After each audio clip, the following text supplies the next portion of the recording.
i7 ગુજરાતનો અવાજ। નમસ્કાર દર્શક મિત્રો, i7 ન્યૂઝ ગુજરાતીની સાથે હું છું આપની સાથે પાયલ બામભણિયા। તો જોઈએ આજના મહત્વના સમાચાર। પોલીસને આ બીક રામભાઈની નહીં। પોલીસની કોઈ પરવા વગર રામભાઈ બેફામ બન્યા હોવાના આક્ષેપો સામે આવ્યા છે।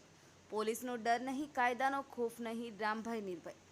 ફરિયાદ કરવાથી પોલીસ ખોવાયેલી બાઇક શોધીએ પેને તો લોકોની લાખો બાઇક ખોવાઈ ગઈ છે।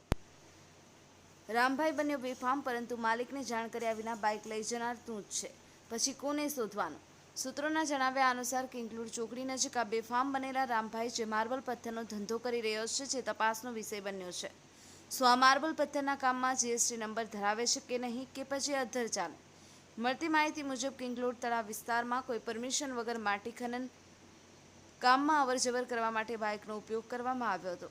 કહેવાય છે કે બાઇકના માલિકને જાણ કર્યા વિના વાહન લઈ અને ખનન સ્થળે લઈ જવામાં આવ્યું હતું। કિંગલુડ ગ્રામ પંચાયત દ્વારા કોઈ પરમિશન આપવામાં આવી નથી, છતાં પણ તલાવડીમાંથી પુરાણ માટી સ્થાનિક તંત્રની પરવાનગી વિના અંધારામાં રાખી ચોરી છુપીથી માટી લઈ જવાની આ રામભાઈએ પરમિશન આપી કોને? બાઇક ચાલકને જાણ કર્યા વિના બાઇક લઈ જઈ અને ઉપરથી બાઇક માલિક સાથે દાદાગીરી કરનારા રામભાઈ નામનો શખ્સ છે કોણ? કોના આશીર્વાદથી રોફ જમાવે છે તે તો હવે આવનારો સમય જ બતાવશે। હાલના સમયમાં બાઇક કેટલાક ચોરાઈ જાય છે, ત્યારે બાઇક ચાલકનું બાઇક ચોરાઈ ગયું હોય, પછી કોઈ ઘટના સર્જાઈ હોય તો તેનો જવાબદાર કોણ? જો માલિકને જાણ કર્યા વિના બાઇક લઈ કોઈ ગેરકાયદેસર પ્રવૃત્તિ કે ગુનોમાં સંડોવણી થાય તો તેની જવાબદારી કોની ગણાશે? હવે જોવાનું રહ્યું કે આ મામલે પોલીસ દ્વારા કોઈ કાર્યવાહી કરવામાં આવે છે કે નહીં। Bureau report i7 news Gujarati, Ahmedabad.